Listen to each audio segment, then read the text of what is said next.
भविष्य, अब महासभा की बात वापस करते हैं, महासभा बैठने का योजना बनाएंगे? अभी तक तो कोई योजना नहीं बनी। अगर हमारे पहल हो, smart TV analyst TV news की पहल हो और हम इसका पूरा खर्चा चैनल के माध्यम से करना चाहें, आपसे भी मिले और जनता से भी मिले, जब हम खुद चैनल के माध्यम से करना चाहते हैं, तो क्या आप ये फेस करना चाहेंगे? देखिए, ये स्कूल का जो मुद्दा है उसको इस तरह से मुझे लगता है कि पब्लिक के एक बंद कमरे में मीटिंग हो, जैसे माली साहब की अध्यक्षता हो। नहीं, आप महासभा बोल रहे हैं? हाँ, महासभा में जो पेरेंट्स हो, 2,500-3,000 पेरेंट्स, नहीं, इतने पेरेंट्स नहीं, पीटीआई के मेंबर और कुछ पेरेंट्स जो जिनको विरोध है, 2,500 पेरेंट्स को आपका विरोध नहीं होगा, जो लोग कैपेबल नहीं है पेरेंट देने के लिए। भिवंडी शहर के अंदर आज 14-15 लाख लीगल वोटर्स हैं और कम से कम 20-25 लाख पब्लिक रहती है। आपके इस स्कूल के अंदर 2-2,500 लोग एडमिशन बच्चों का करवाए हैं, उनमें से कुछ एक होगी जिनको प्रॉब्लम्स होंगी, जो करोड़ों का कारोबार चलाते हैं उनको प्रॉब्लम थोड़ी होगी 600 जमा करने की। जिन लोगों को प्रॉब्लम्स होगी, मान लीजिए 20 लोगों को होगी, 100 लोगों को होगी, हम उनसे चुनिंदा लोगों के नाम आपको देंगे, बच्चों की आर्थिक स्थिति से अवगत कराएंगे आपको कि ये बच्चे पैसा देने में सक्षम नहीं है। क्या आप ऐसे लोगों को रेगुलेशन पास करके ऐसा संस्था कर सकते हैं क्या? अवश्य। अगर ऐसे बच्चे जो यहाँ पर पढ़ रहे हैं और अगर आप हमें कन्विंस करते हैं कि वो इसकी अफोर्ड नहीं कर सकते फी, तो उनकी मदद कराने के लिए हम अवश्य ही प्रयत्न करेंगे। आपकी मध्यस्थता की भी जरूरत नहीं होगी, हम भी कोशिश करेंगे यहाँ से कोई दूसरे ट्रस्टों के पास जाकर के, कुछ दानदाताओं के पास जाकर के उनकी फी भराने की हम कोशिश करेंगे और उनके ऊपर आर्थिक बर्डन एक्स्ट्रा नहीं पड़े उसकी हम कोशिश करेंगे। बातचीत के लिए हमेशा हमारे द्वार खुले हैं।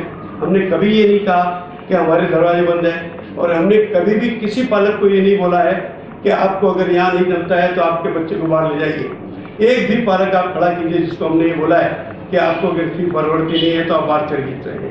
हमने कभी किसी को नहीं बताया है, ये उनकी मनगढ़ंत बात है, उनको अगर जो भी बात कहनी है वो अलग बात है।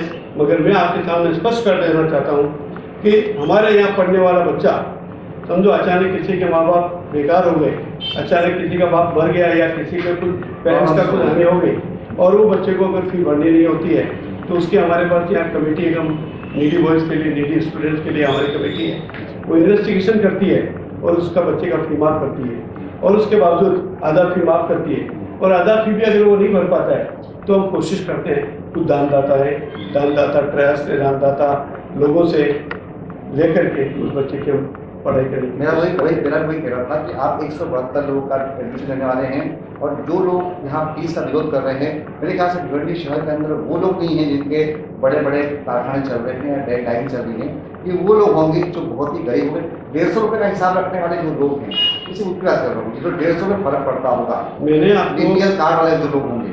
देखिए संजय साहब, मैंने आपको बताया कि हम यहाँ शिक्षा का प्रसार करने के लिए, लोगों को शिक्षा देने के लिए यहाँ बैठे हैं। तो ये संस्था जो है मुनाफाखोरी के लिए अर्जित नहीं करती। अगर कोई किसी की डिफिकल्टी है और हमारे यहाँ अर्जी देती है, एप्लीकेशन देते हैं और उसकी इन्वेस्टिगेशन, देखिए अगर कोई चीज़ फ्री में मिल रही है तो बहुत उसके कैंडिडेट तैयार हो जाते हैं, मगर जेन्युइन केस होगा तो उसकी हम अवश्य ही मदद करेंगे। ऐसा केस अगर आप भी हमारे सामने लाएंगे तो हम अवश्य आपको, आज मैं आप सबके सामने ये आपको आश्वासन देता हूँ, हम अवश्य। चलिए, महासभा की बैठक का फिर मैं जिक्र करूँगा, क्या पॉसिबल है कि हमारी मध्यस्थता में और हमारे साहब की अध्यक्षता में और पीटीआई मेंबर के आमने सामने और वो डीडी लोग आपके सामने आके आपसे रिक्वेस्ट करना चाहते हैं? सर, आप महासभा बोल रहे हैं इसलिए वर्ड यूज नहीं कर रहा हूँ, किसी पे नीडी बच्चों की बात कर रहा हूँ। नहीं, नीडी बच्चों के लिए तो मैंने आपसे अर्ज किया ना। आप उसमें एक बैठक पे जो और छोटी बड़ी प्रॉब्लम्स है, जैसे कि आपका टीचर की प्रॉब्लम्स है, पानी की प्रॉब्लम को जो अपन हमसे दसा ही रहे, जनता के सामने तो जा ही रहा है मामला, लेकिन फिर भी अगर वो आपसे मिलना चाहें, जैसे माहिर ने आपसे कहा कि हम इसकी छानबीन करना चाहते हैं, सवाल जवाब करना चाहते हैं, तो क्या ऐसा पॉसिबल है, अपन एक बैठक कर सकते हैं क्या? मुझे कोई इसमें प्रॉब्लम नहीं दिखती, कर सकते हैं। चलिए, और कुछ आप कहना चाहेंगे जनता से और जो आपके खिलाफ मुहिम चला रहे हैं उनसे कुछ कहना चाहेंगे? देखिए, मैं किसी व्यक्ति के विरोध में पर्सनल कुछ नहीं कहना चाहता, क्योंकि मेरा किसी व्यक्ति से कभी पर्सनल किसी व्यक्ति से विरोध नहीं है। और फी की जो बढ़ोतरी हुई है उसका अगर विरोध किसी ने किया है तो ऐसा नहीं है कि कोई गलत कर रहा है, कोई गुनाह कर रहा है, मगर स्कूल की अपनी समस्याएँ हैं और उनको उनके हिसाब से सुलझाना पड़ता है। ये प्राइवेट स्कूल है, अनएडेड स्कूल है, तो इसको पूरे फी के बेसिस पे चलाया जा सकता है। अब कुछ जो गरीब बच्चों की बात कर रहे हैं आप, या कुछ जो असमर्थ बच्चे हैं जिनको नहीं मिल सकता, उसके लिए मैंने आपको अर्ज किया कि मैं हमेशा हम लोग कोशिश करेंगे मदद करने की। और मैं ये चाहता हूँ कि इसका बहुत ज़्यादा पॉलिटिसाइजेशन नहीं होना चाहिए, क्योंकि बहुत बड़ी बड़ी मीटिंगें होती है, उसमें काफ़ी तरह तरह के लोग आएंगे। कोई पॉलिटिकल मंच तो नहीं है? नहीं जी, नहीं पॉलिटिकल, हम लोग खुद भी कोई पॉलिटिकल नहीं है। मैं किसी पॉलिटिकल पार्टी से जुड़ा हुआ भी नहीं हूँ और मैं पॉलिटिकल में कभी इन्वॉल्वमेंट भी होता हूँ। मैं खुद एक सामाजिक व्यक्ति हूँ और हमेशा समाज सेवा में लगा रहता हूँ। मगर मेरा ये कहना है कि इस संस्था का उद्देश्य सिर्फ शिक्षा का प्रसार, जरूरतमंदों को शिक्षा देने का उद्देश्य है, और उस उद्देश्य की प्राप्ति के लिए जो भी मदद करने के लिए हमारे आगे आएगा और जो भी अगर अभिभावकों की तकलीफ है उनको हम सॉल्व करने के लिए सकते हैं। ग्राउंड के लिए आपको कहना चाहिए? ग्राउंड जी देखिए, ये स्कूल पूरे शहर के मध्य में स्थित है और इस जगह ग्राउंड, क्योंकि ये जब स्कूल बनी है तब यहाँ पर आधुनिक चारों तरफ का मकान खड़े थे, तो यहाँ ग्राउंड जो जितना अवेलेबल है उतना हमारे स्कूल के पास जितना अवेलेबल वो है। और उसके बाद में हम बहुत आभारी हैं RSS के, जिन्होंने हमारे प्राइमरी स्कूल के सामने का ग्राउंड, जब भी स्कूल को आवश्यकता होती है तो हमें वो अवेलेबल करते हैं। आपने जमीन भी ली गवर्नमेंट से? जी, डेवलपमेंट के लिए आपने कुछ बढ़ावा किया था? नहीं, गवर्नमेंट से कुछ जमीन नहीं, नगर पालिका से नहीं। ठीक है, धन्यवाद सर। ये थे हमारे सामने नव भारत स्कूल के ट्रस्टी चेयरमैन कमल किशोर हेड़ा जी, जिन्होंने बहुत सारी बातें की हैं और बहुत सारी बातों का संक्षिप्त में मैं आपके सामने एक समीक्षा करना चाहता हूँ। तो मैं सारा पहलू शुरू करते हैं पहले से। इनका पहला आरोप था कि हम फंड नहीं लेते, कोई डोनेशन नहीं लेते। 10,620 रुपये की बात की गई है, वो सरासर गलत है। यदि किसी ने दलाल में या किसी माध्यम से पैसा वसूल किया गया है तो उसके खिलाफ कंप्लेन करके कानूनी मदद से ये खुद भी उस पर कंप्लेनर की दृष्टि में खड़े रहेंगे और वो पैसा आपको मिलना चाहिए, इसके लिए आप कार्रवाई कर सकते हैं। दूसरा, इनका मानना है फीस बढ़ाने के लिए पिछले 3 साल पहले 2009 में कार्रवाई शुरू की थी, जिसमें पालक की मीटिंग में इन्होंने कहा था कि 3 साल तक फीस नहीं बढ़ाएंगे, और वो 3 साल पूरे हो चुके हैं। 2012 यानी जुलाई से 12 से फीस बढ़ने का प्रावधान था, उसमें फीस बढ़ाने की बात की गई है। परसेंटेज की बात हमने पूछी कि 55% फीस बढ़ाई है। इनका कहना है कि आर्थिक दबाव बहुत ज़्यादा बढ़ा हुआ है और फीस बढ़ाना 6ठा वेतन आयोग लागू है, इसलिए आर्थिक दृष्टि से स्कूल को मजबूत करना बहुत जरूरी था। इनके 55% नहीं है जी, वो 150 रुपये बढ़ी तो 450 में 155% नहीं होती। कितने परसेंट बढ़ेगा? करीबन 33 या 35%। 33% फीस बढ़ी हुई है। 33% फीस में इनका कहना है कि जो फीस तकरीबन बढ़ी है वो फंड इकट्ठा कर रही है, जनरेशन कर रही है।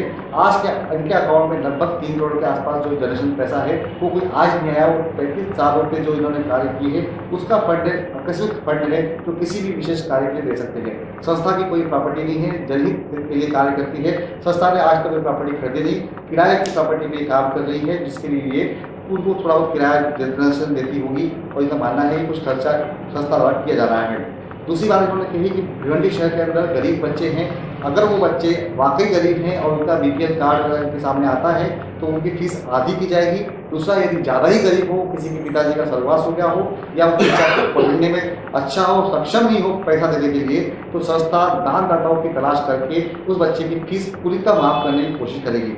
तीसरा आरोप था कि क्या संस्था के पदाधिकारियों के क्रिमिनल केस लगे हुए हैं। इनका मानना है कि हर व्यक्ति का व्यक्तिगत मामला हो सकता है किसी का आपसी रंजिश की वजह से कोई केस चल रहा हो, उससे संस्था में कोई लेना नहीं है। लेकिन उस व्यक्ति का संस्था से लेना है तो डायरेक्टली इनका उससे कोई लेना नहीं है। संस्था का एजुकेशन से कोई लेना नहीं है, संस्था का ट्रस्ट अलग है और टीचर्स बॉडी अलग है, जिसका इस विषय से कोई लेना नहीं है।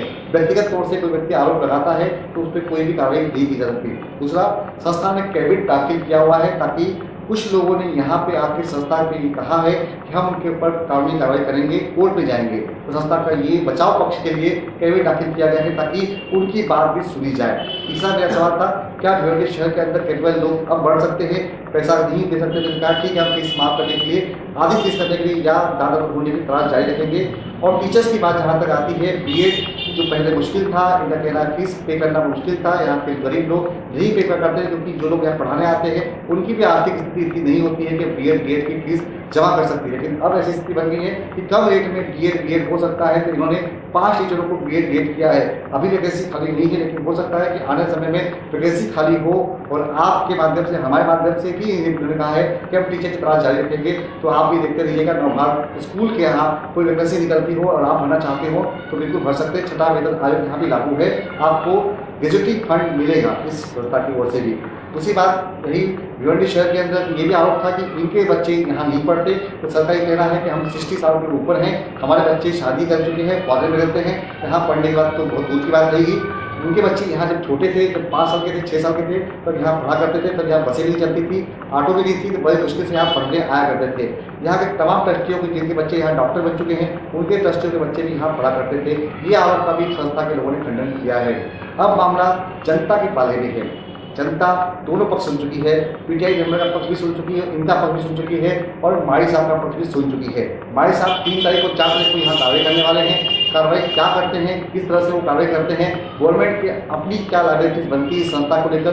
दूसरा एक मैटर गवर्नमेंट की बात याद है, जीआर का एक मैटर हमारे सामने आया था। विदेश ने कहा था कि संस्था में जीआर तक भी उपलब्ध नहीं है, तो सरकार ये मानना है कि एक जीआर की कापी की बात विदेश ने की थी, वही जीआर विदेश ने लाकर दिया है जो हमको अवेलेबल नहीं हो रहा था। संस्था का अपना वकील भी है, अपना ऑडिट रिपोर्ट भी संस्था करती है, क्योंकि गवर्नमेंट के पास हर बार चैरिटेबल संस्था है, ये धर्मादाय में रजिस्टर्ड है, इसलिए हर साल को चैरिटेबल ट्रस्ट को दिखाना पड़ता है। इसलिए ये कहना कि ये धर्मादाय जो का हर बार जो फंड होता है उसके लिए ये लोग सरकार नहीं करते, इनका मानना है कि ये लोग हर बार संस्था को अपना ऑडिट रिपोर्ट देते रहते हैं और हर बार इनकी जो ऑडिट रिपोर्ट है वो होती रहती है। ये भी आरोप इसमें लगाए गए, इनका भी उन्होंने खंडन किया है। अब मामला भिवंडी शहर के तमाम लोगों से है कि क्या भिवंडी शहर एनएस स्कूल के बारे में क्या सोचता है, दोनों पक्ष सुनने के बाद उनका फैसला क्या होता है, ये हम उन पे छोड़ते हैं। अगर आप भी कुछ करना चाहते हैं, कुछ समझना चाहते हैं तो हमसे संपर्क कर सकते हैं। ये पूरा टाइटल आप यूट्यूब के ऊपर भी स्मार्ट लिंक जर्नलिस्ट टाइप करके देख सकते हैं। पूरे के पूरे वीडियो आपको वहाँ भी दिखेंगे तमाम चैनल्स के साथ। हम इस वक्त मौजूद हैं एनएस स्कूल के तमाम ट्रस्टियों के साथ। आइए कुछ बात करते हैं अन्य ट्रस्टियों से भी, उनकी भी कुछ शब्दों में उनकी राय जानते हैं। धन्यवाद।